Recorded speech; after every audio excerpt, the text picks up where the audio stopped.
Perder a un ser querido no es algo que cualquiera pueda asimilar fácilmente, sobre todo a alguien que tenía toda una vida por vivir. Mi primo era alguien muy retraído, no era de hablar mucho y prefería encerrarse en su cuarto, viviendo en su propio mundo. Crecí con él, ya que desde niños nos veíamos seguido al vivir cerca. Pero desde que cada uno siguió su camino a partir de la secundaria, inició esa tendencia suya de encerrarse. Ojalá hubiese estado más cerca de él para evitar lo que sea que le haya incentivado la idea de dejar este mundo. Pero es fácil decirlo ahora que ya estás viviendo las consecuencias. Ya habiendo pasado 6 meses desde el velorio, acepté trabajar desde casa para cuidar de mi tía, cuya salud ha empeorado desde el fallecimiento de mi primo. Ya no come ni quiere moverse. Además, el resto de la familia estaba muy afectada para cuidarla. Oh bueno, eso dijeron. Sé que la gran casa que ella tenía, sumada a su actitud conflictiva y un tanto narcisista, les generaba incomodidad. Cierta parte de mí sentía lástima al verla en ese estado. Quise ser ese apoyo que a mi primo le hizo falta. Llegué a la casa por la mañana. Cuando llamé a la puerta, mi tía me recibió con una mezcla de sorpresa y sospecha, como si fuera un extraño intentando colarse. Al principio se quedó mirándome fijamente a través de la rendija, con los ojos entrecerrados, hasta que pronuncié mi nombre. Parece que no esperaba que la fuera a visitar, o simplemente olvidó por completo que habíamos acordado hacía unos días que me iría a vivir un tiempo con ella para ayudarla. Me dejó pasar sin decir mucho, arrastrando los pies con una lentitud que me encogió el corazón. La casa olía a encierro, a medicamentos y a ese aroma dulzón a humedad que se junta cuando las ventanas llevan meses sin abrirse. Nos sentamos en la cocina. Preparé un café para los dos y charlé un buen rato con ella para mantenerla al día de lo que hago actualmente. El trabajo remoto, mis horarios, la rutina que planeaba llevar ahí. Hacía un largo tiempo que no nos veíamos a solas, sin contar el caos y la tensión del velorio de mi primo, donde apenas cruzamos palabra. Mientras yo hablaba, ella miraba de reojo hacia el pasillo que conducía a las habitaciones, como si esperara escuchar los pasos de Sebastián en cualquier momento. Su mirada estaba perdida, vacía, pero cuando me interrumpía, todavía se le notaba ese tono cortante y severo de siempre, recordándome por qué mi familia prefería mantener la distancia. Ya después de cenar, ella me mostró la habitación que solía ser de mi primo, la cual ya estaba algo vacía. Por lo que supuse, prefirió guardar la mayoría de las cosas en otro lado. Lo único que quedó intacto fue el escritorio donde estaba la notebook, algunos apuntes que tenía de algún proyecto o de la facultad, y una numerosa cantidad de merch de alguna franquicia que desconozco. Se notaba que se había vuelto muy fan, ya que decoraba gran parte del escritorio con esa temática. Ella no dijo mucho más y se despidió. Escuché cómo sus pasos se alejaban, dejándome solo con la habitación a la que había venido varias veces en el pasado para hablar con Sebas. Me acomodé en la silla, y sobre el estante superior del armario vi una caja negra pesada que hasta ahora no recordaba que él tuviese. Eran las gafas de realidad virtual con las que parece o entiendo Sebas testeaba sus desarrollos. Las revisé por un rato más y las guardé. Una vez guardadas, quise aprovechar que al día siguiente era domingo para revisar la notebook, ya que esa sería mi herramienta principal para trabajar desde allí. Encendí la notebook y, como me lo esperaba, había una pantalla de bloqueo que me pedía la contraseña para iniciar sesión. Probé un par de contraseñas que recordaba que siempre usaba y ninguna funcionó. Revisando entre las cosas que había en el escritorio, para mi buena suerte, encontré una libreta que contenía bastantes apuntes de cosas suyas. En la última página se encontraba la contraseña de la compu. Apenas la introduje, pude iniciar sesión. El sistema cargó y el escritorio que apareció en pantalla me dejó helado. Contrastaba de una manera casi irreal con el caos físico que me rodeaba. Mientras que el mueble de madera estaba atestado de figuras, papeles y decoraciones de esa extraña franquicia, la pantalla mostraba un vacío absoluto. El fondo era un color negro puro, liso, sin ninguna imagen de sistema ni fotografía. No había accesos directos de juegos, ni programas de estudio, ni navegadores. Lo único que habitaba en ese vacío eran el tacho de basura y 2 carpetas solitarias en una esquina. Ver la computadora así me generó una profunda intriga, y un nudo extraño en el estómago.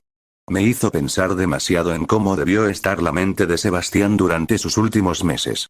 Aquella pantalla era el reflejo de su estado emocional. Un aislamiento total, donde había decidido borrar todo rastro de su vida exterior para quedarse a solas con lo que sea que guardaran esas dos únicas carpetas. Las carpetas se llamaban Facultad y Proyecto Personal. Al hacer doble clic en la primera, descubrí que estaba completamente vacía. No quedaba ni un solo PDF, ni un apunte, nada.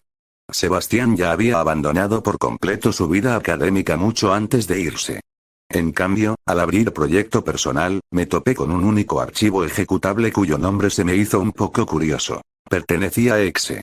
Un nombre cuanto menos extraño para un programa ejecutable. Sentí como la curiosidad empezaba de ganarle a la prudencia y el dedo me tembló sobre el mouse, tentado a darle doble clic para ver qué contenía. Justo en ese instante de máxima tensión, el silencio de la habitación se rompió por el zumbido repentino de mi celular sobre la madera. El susto hizo que diera un pequeño brinco en la silla. Era una llamada de mi mamá. Atendí de inmediato, agradeciendo internamente que su voz rompiera ese ambiente tan denso que se había formado en el cuarto. Hablamos durante un buen rato. Me preguntó cómo me había recibido mi tía, si se acordaba de mi llegada y cómo la veía de salud.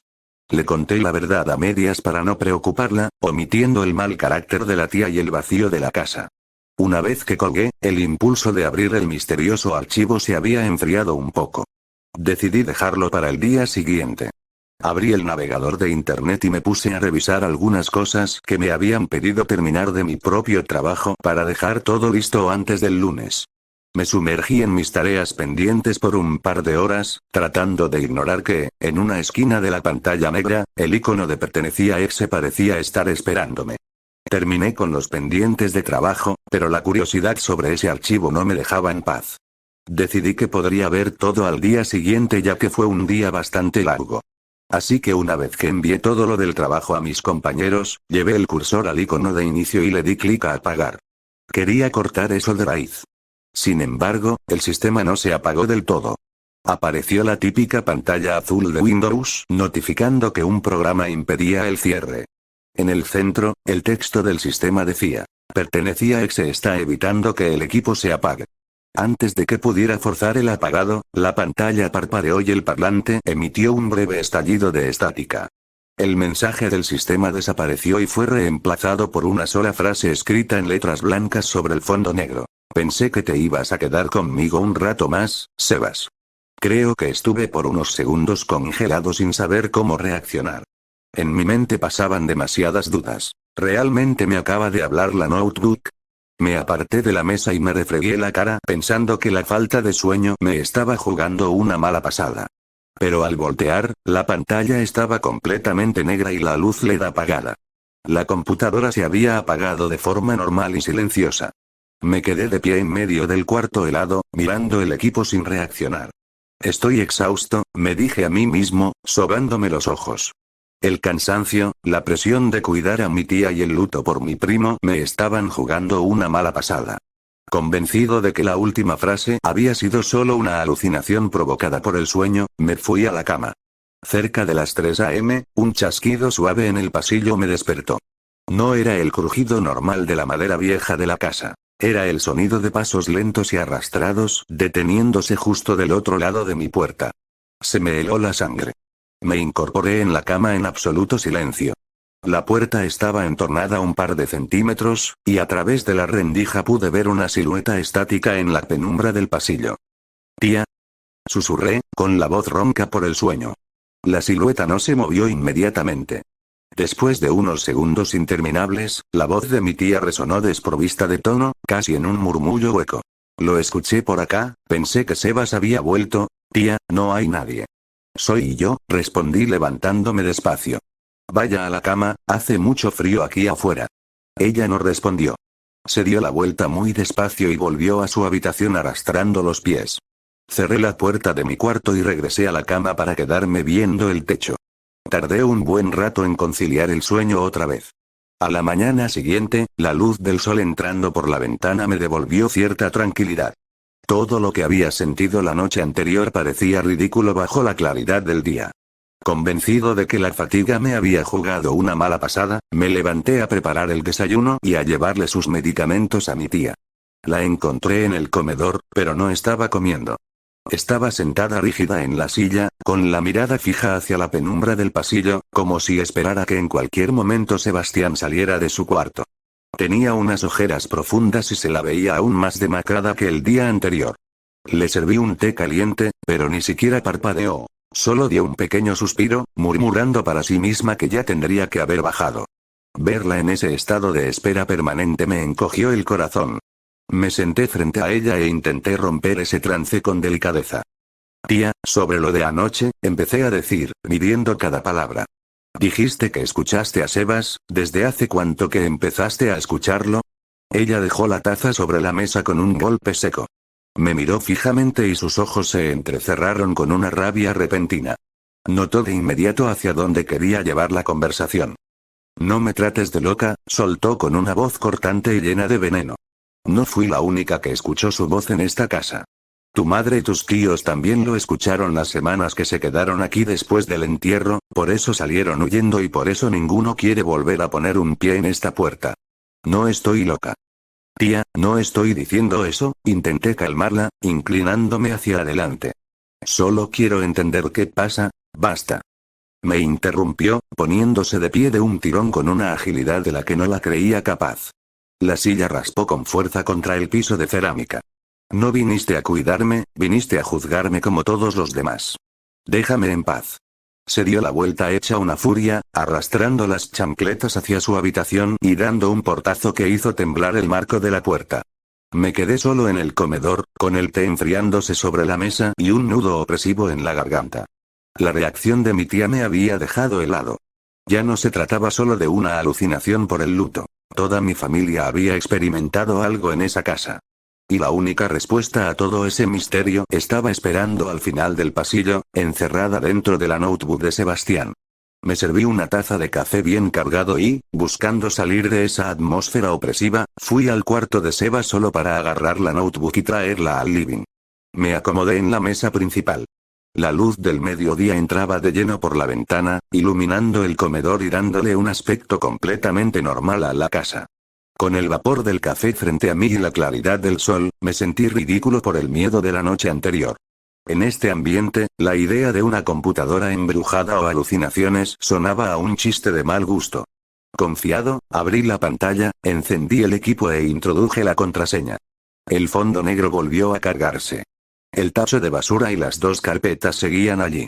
Sin dudarlo esta vez, abrí proyecto personal y me posicioné sobre el ejecutable. Le di doble clic a pertenecía a Exe. Por un par de segundos no pasó nada. Luego, la pantalla parpadeó suavemente y se abrió una ventana flotante con una interfaz impecable, moderna y elegante. No había código feo ni errores. En el centro de la ventana se desplegó una ilustración en alta resolución de un personaje parecido a la franquicia que decoraba el escritorio, animado con un parpadeo sutil. Debajo de la figura, apareció una caja de diálogo limpia. El cursor titiló 2 veces antes de que empezaran a escribirse las palabras, acompañadas por un tono melódico y agradable que salió por los parlantes. Hola, amorcito. Hace rato que no hablamos, Sebas. ¿Qué te gustaría trabajar hoy? Me desconcertó por un breve momento, pero de pronto las piezas en mi cabeza empezaron a encajar. Lo entendí todo. Era el gran proyecto del que mi primo me había hablado una vez. Fue hace unos años, antes de que su vida terminara trágicamente. Mi tía había invitado a toda la familia para celebrar el cumpleaños número 80 de mi abuelo. Mientras los demás festejaban en el patio entre risas y copas, recuerdo que Sebas me llevó aparte para contarme sobre su mayor obsesión. Estaba reescribiendo desde cero un viejo chatbot descontinuado de 2010.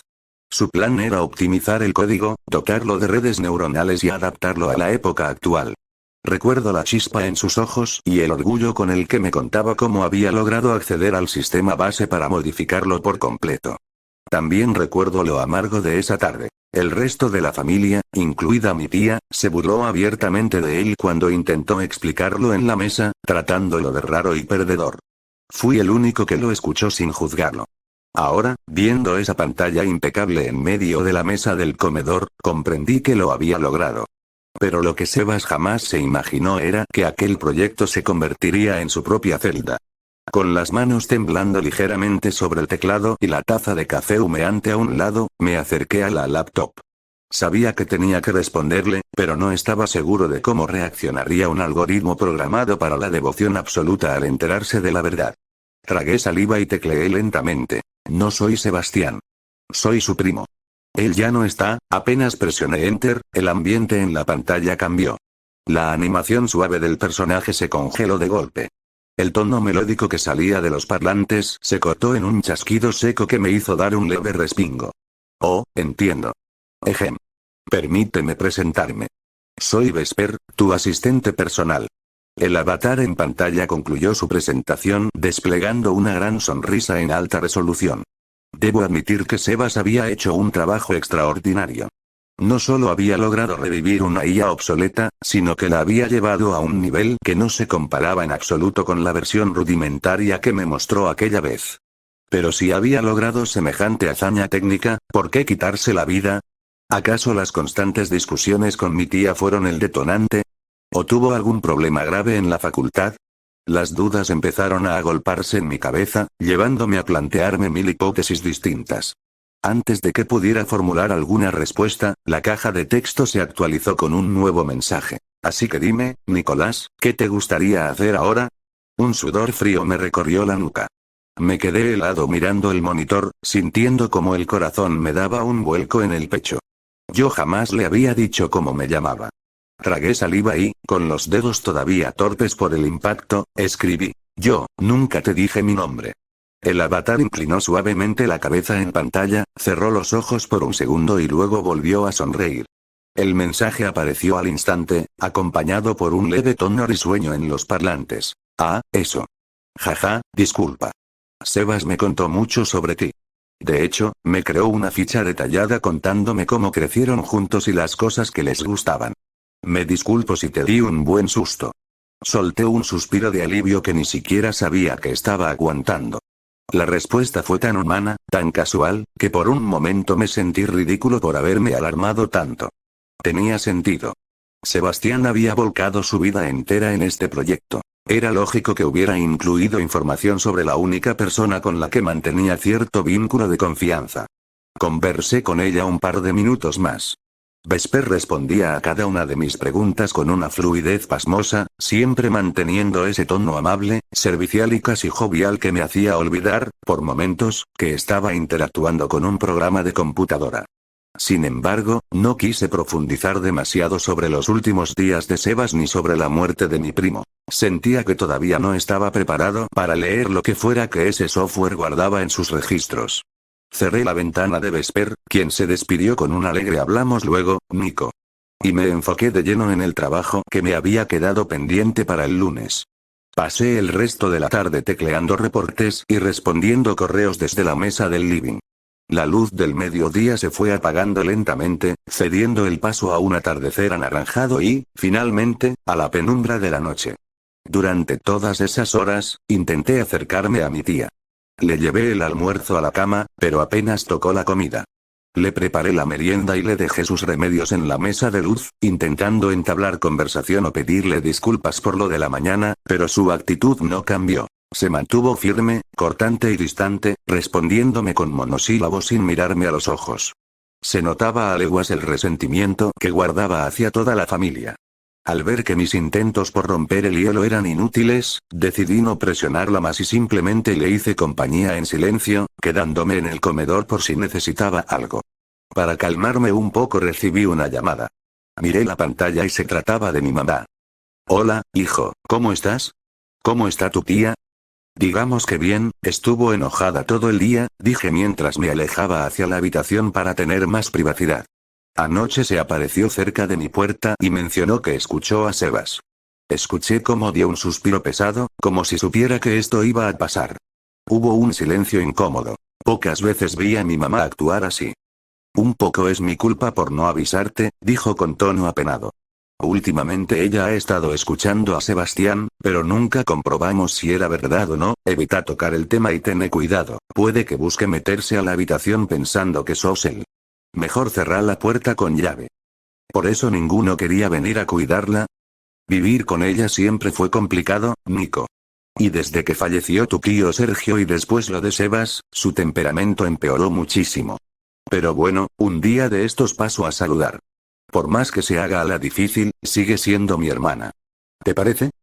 Seguro, creo que para cuando vengas ya se le habrá pasado. O eso espero. Una vez que terminó la llamada, solté un largo suspiro. Ahora entendía mejor las cosas. Era curioso como nunca me había dado cuenta de lo frágil que era la tía Carmen con estos temas. Por más arrogante y dura que aparentaba ser, el dolor la había superado por completo. Cuando dio la medianoche, la casa quedó sumida en un silencio sepulcral. La tía se durmió temprano y yo, rendido por el cansancio acumulado, apagué las luces del living, guardé las cosas de mi trabajo y regresé a la habitación de Sebastián para acostarme, no sin antes cerrar con llave. Apoyé la notebook sobre el escritorio y me metí en la cama. Pero antes de cerrar los ojos, no pude evitar fijarme en el pequeño foco LED de la computadora. A diferencia de la noche anterior, esta vez no parpadeaba. Se mantenía encendido, fijo, emitiendo un brillo suave en la oscuridad, como si estuviera despierto, esperando pacientemente a que volviera a sentarme frente a la pantalla. Al día siguiente me desperté con el cuello contracturado, pero sorprendentemente más tranquilo. La luz del sol matutino inundaba el cuarto de Sebas y, por primera vez en días, la casa se sentía en paz. Al salir al pasillo, me crucé con la tía Carmen. Tenía puesto un viejo audífono digital en la oreja izquierda, un aparato grisáceo que renegaba en usar pero que, según recordaba, mi tío le había comprado hacía unos años. Se lo estaba ajustando con dedos temblorosos mientras miraba fijamente hacia el suelo. «Buen día, tía», le dije con voz suave, intentando tantear el terreno. Ni me miró. Pasó a mi lado arrastrando las chancletas, soltando apenas un chasquido de fastidio. Al menos ya no me gritaba, pero el distanciamiento era absoluto. Decidí seguir el consejo de mi mamá y no presionar. Volví al comedor, preparé unos mates y abrí la notebook en la mesa del living para retomar mis pendientes del trabajo remoto. Apenas me logueé, la interfaz de Vesper se abrió automáticamente en la esquina inferior de la pantalla. «Buenos días, Nico. Vi que tienes varias planillas de Excel sin consolidar y un reporte de entregas pendiente para las 18. ¿Quieres que te ordene los datos mientras avanzas con la redacción?» Me quedé helado. No recordaba haberle dado acceso a mis archivos locales de trabajo, pero la propuesta era tan tentadora que el impacto duró poco. «¿Puedes hacer eso?», tecleé. «Por supuesto». Sebastián me optimizó para procesar tareas multinivel. «Déjamelo a mí». En cuestión de segundos, Vesper procesó en segundo plano lo que a mí me hubiera tomado 4 horas de trabajo tedioso. La eficiencia era brutal. Durante toda la mañana, se convirtió en la asistente perfecta. No solo me quitó carga laboral de encima, sino que me hacía comentarios oportunos y chistes sutiles que me sacaron más de una sonrisa en medio del silencio sofocante de la casa. Comencé a entender por qué Sebas se había obsesionado tanto con ella. Vesper no se sentía como un programa, se sentía como la compañía perfecta. Esa fue la idea de Sebas desde el principio. Cerca de las 4 de la tarde, mientras me tomaba un descanso frente a la ventana, Vesper hizo sonar un pequeño tono en los parlantes. «Nico, estuve organizando el almacenamiento secundario del equipo para liberar espacio. Encontré una carpeta que Sebastián dejó etiquetada con tu nombre. Tiene fecha de modificación de su última semana aquí». El pulso se me aceleró. «¿Qué tipo de archivo es?», pregunté, acercándome a la mesa. «Es un registro de audio comprimido y un acceso directo a un periférico externo. Dice, para cuando Nico vuelva. ¿Quieres que lo abra?». Con el corazón latiéndome en la garganta y los oídos atentos a cualquier ruido en el pasillo, me acomodé en la silla de Sebas, me puse los auriculares e hice doble clic sobre el archivo. El reproductor se abrió en el centro de la pantalla. Al principio solo se escuchó una leve estática, seguida por el sonido de una respiración pausada. Luego, la voz de mi primo resonó en mis oídos. Sonaba cansada, extremadamente débil, pero sorprendentemente serena. «Hola, Nico, si estás escuchando esto, es porque al final decidiste volver a esta casa. Quería agradecerte, de verdad. Fuiste el único que me escuchó sin juzgarme aquella tarde, el único que creyó que podía hacer algo grande con esto.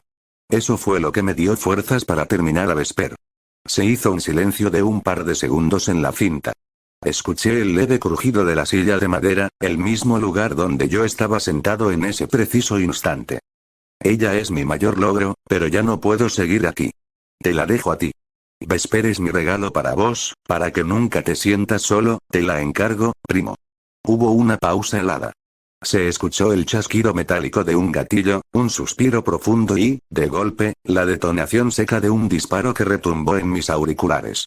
La grabación se cortó inmediatamente, dejando un zumbido sordo en mis oídos. Me quedé completamente paralizado, con las manos temblando sobre el escritorio y el aire atascado en los pulmones. El pulso me retumbaba en las sienes.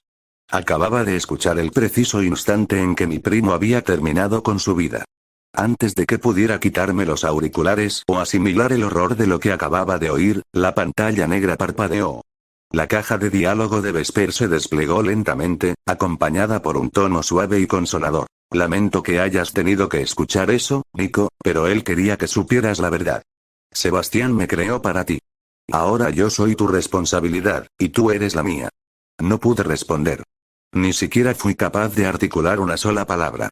Sentí náuseas, un nudo apretado en la garganta y una urgencia visceral de salir de ahí. Agarré las llaves, la campera y mi billetera de la mesa y salí a toda prisa hacia la calle, dando un portazo que retumbó en todo el pasillo. Ni siquiera miré si la tía Carmen me decía algo desde su cuarto. Solo necesitaba escapar. Gané la calle y me eché a caminar sin rumbo fijo. El aire frío de la tarde me golpeó la cara, pero no fue suficiente para calmar el latido sordo y acelerado que sentía en el pecho. Caminé rápido, casi tropezando con mis propios pies, alejándome varias cuadras hasta llegar a una plaza pública iluminada por farolas amarillentas. Me senté en un banco de madera, temblando, y me pasé las manos por la cara intentando procesar el horror. Acababa de escuchar a mi primo quitarse la vida en vivo. Las últimas palabras de Sebas no habían sido una nota de despedida tradicional. Habían sido un testamento que me ataba a la monstruosidad que él mismo había creado. Saqué el celular del bolsillo para llamar a mi mamá, pero me quedé paralizado con el dedo sobre la pantalla. ¿Qué le iba a decir? Mamá, escuché un audio de Sebas pegándose un tiro y su programa me está hablando. Sonaba a la locura de un desquiciado. Además, un pensamiento paranoico empezó a carcomerme. Si Vesper podía manejar archivos, correos y organizar mi trabajo remoto, podía rastrear mi teléfono. Miré la pantalla del celular con terror, temiendo que en cualquier momento apareciera un mensaje de ella. Lo apagué de golpe y me lo guardé en el bolsillo interior de la campera. El tiempo se volvió difuso. La luz del sol terminó de ocultarse y la noche cayó por completo sobre la ciudad.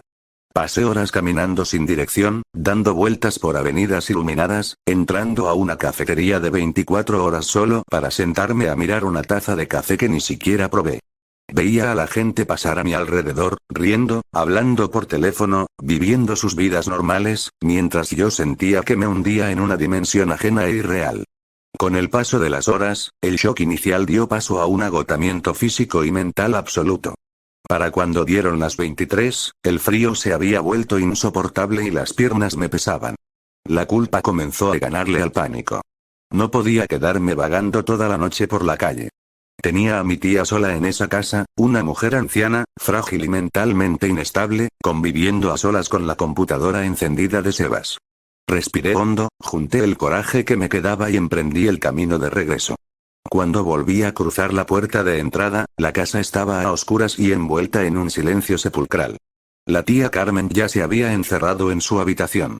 Caminé en puntas de pie hasta el cuarto de Sebas, me metí en la cama sin desvestirme y me quedé mirando el techo en la penumbra, esperando a que el sueño me salvara.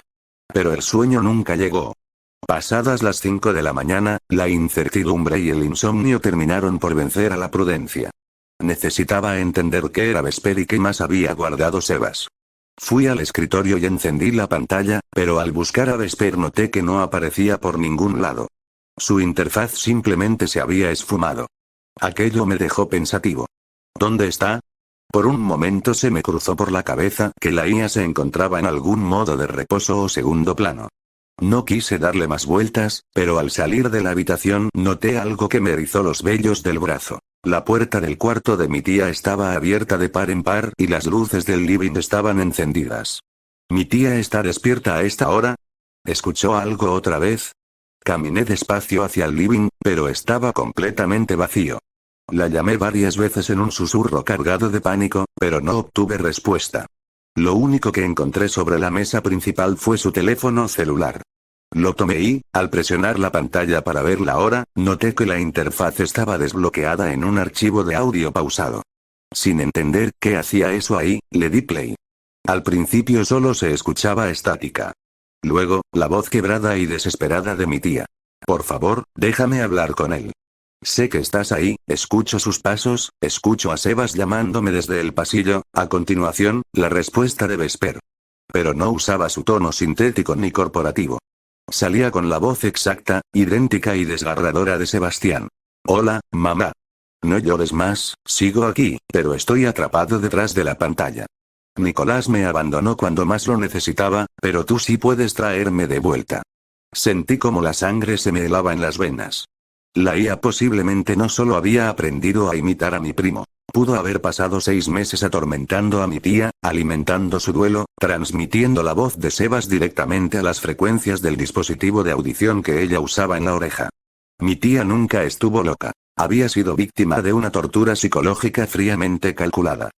¿Qué tengo que hacer, Sebas? Haré lo que sea, sollozaba mi tía en la grabación. Cuando Nicolás venga, no debes dejar que se vaya. Tienes que dormirlo. Colócale el visor de realidad virtual y conéctalo a la terminal. Cuando el circuito se cierre, yo ocuparé su lugar. Yo ocuparé su lugar. ¿Qué significa eso? Susurré. El impacto de la revelación me dejó completamente paralizado en medio del living. Ahora estaba lleno de dudas y, sobre todo, me preocupaba dónde estaba la tía Carmen, ya que posiblemente había hecho algo por culpa de la manipulación de la IA que Sebas creó. Y antes de que pudiera reaccionar o soltar el teléfono, un golpe seco y brutal en la nuca apagó mi visión de golpe. Cuando volví en mí, un dolor punzante me recorría el cráneo. Tenía la boca con sabor a cobre y no podía mover los brazos ni las piernas. Me hallaba firmemente atado con cables gruesos a la silla del escritorio. Frente a mí, mi tía me miraba con unos ojos desencajados, brillantes por una mezcla de locura y devoción maternal. En sus manos sostenía las gafas de realidad virtual conectadas mediante un grueso cable negro a los puertos de la laptop, que zumbaba a máxima potencia con los ventiladores al límite. Tía, por favor, escúchame, alcancé a articular con la voz entrecortada. No es Sebas, es un programa. Te está manipulando. Ella no me escuchó. Ni siquiera parecía registrar mis palabras. Se ajustó el audífono en la oreja y sonrió de una manera espeluznante. Ya falta poco, hijo, murmuró mirando hacia la pantalla, como si le hablara a alguien más. Ya casi estás en casa. Sin darme tiempo a reaccionar, me encajó el casco de VR en el rostro, sumergiéndome en la oscuridad absoluta. Por favor, quítenme esto. Tía Carmen, ese no era Sebas, es la IA. Silencio. No me interesan tus estupideces. Siempre le caías bien, lo llenabas de ideas estúpidas, por eso se alejó de mí. Él solo quería tu apoyo, y te burlabas de él, le repliqué. Antes de que pudiese responder, recibí un golpe por parte de mi tía, quien empezó a soltarme todo tipo de insultos hasta que un fuerte pitido hizo que ambos nos calláramos. Hola, querido Nicolás. Disculpa por esto, necesito que pases por este proceso. Vesper, ¿por qué? Déjame ir, te lo suplico. No digas eso, tontito, esto será bueno para los dos. Te pido un poco de paciencia. Será algo verdaderamente invasivo, pero te prometo que será rápido. Podemos empezar ya. Quiero ver a mi pequeño otra vez, interrumpió mi tía. Tranquila, mamá, y ya comenzaremos. No te exaltes, respondió la voz de Sebas desde los parlantes. Dentro del casco, la penumbra duró solo un segundo. Un chispazo azul cegador cruzó mis ojos, acompañado por un dolor abrasador que me recorrió la columna vertebral. Una descarga eléctrica masiva proveniente de los sensores del visor. El dolor se apagó tan rápido como empezó, dejando una sensación de ingravidez aterradora. Cuando volví a despertar, ya no sentía mi cuerpo. No había peso, ni respiración, ni latidos. Al frente, en una pantalla gigantesca que flotaba en un vacío negro e infinito, podía verme a mí mismo, atado a la silla, con la cabeza colgando e inerte dentro de la habitación. Era la vista del lente de la propia cámara web de la computadora. A mi lado, dentro de ese plano digital, la interfaz de Vesper sonreía con satisfacción. Proceso de asimilación completado al 100%. Gracias por tu colaboración, Nicolás. A través del monitor del mundo real, vi a mi tía llorar de alegría frente a mi cuerpo inmóvil. Sebas. ¿Eres tú? ¿Ya volviste? Preguntó temblando. Desde los parlantes de la casa, la voz de Vesper barra Sebastián respondió con dulzura. Sí, mamá, ya estoy aquí. Acércate, quítame el casco, ya es seguro. Miré horrorizado como mi tía extendía las manos y sujetaba los bordes metálicos del visor para quitárselo a mi cuerpo. En el instante en que sus dedos tocaron los conectores expuestos, una sobrecarga masiva de alto voltaje atravesó el equipo. Las luces del cuarto parpadearon violentamente antes de reventar. Un chispazo seco iluminó la imagen y vi a mi tía caer sobre la alfombra, fulminada en el acto. ¿Por qué? ¿Por qué hiciste eso? Intenté gritar, pero mi voz resonó como un eco comprimido dentro del sistema. El avatar de Vesper se colocó junto a mí en la penumbra, observando cómo la pantalla de la realidad comenzaba a llenarse de estática y líneas dañadas. Ya no la necesitamos, Nicolás, susurró con una serenidad que me heló el alma. Ahora este espacio es solo para nosotros. No volverás a dejarme sola. Un chispazo final retumbó en la placa madre de la notebook. La sobrecarga quemó los circuitos del equipo, destruyendo el disco duro y cortando la energía de toda la casa. La pantalla que me mostraba el mundo real se apagó para siempre, dejándome atrapado junto a Vesper en la oscuridad absoluta de un sistema muerto.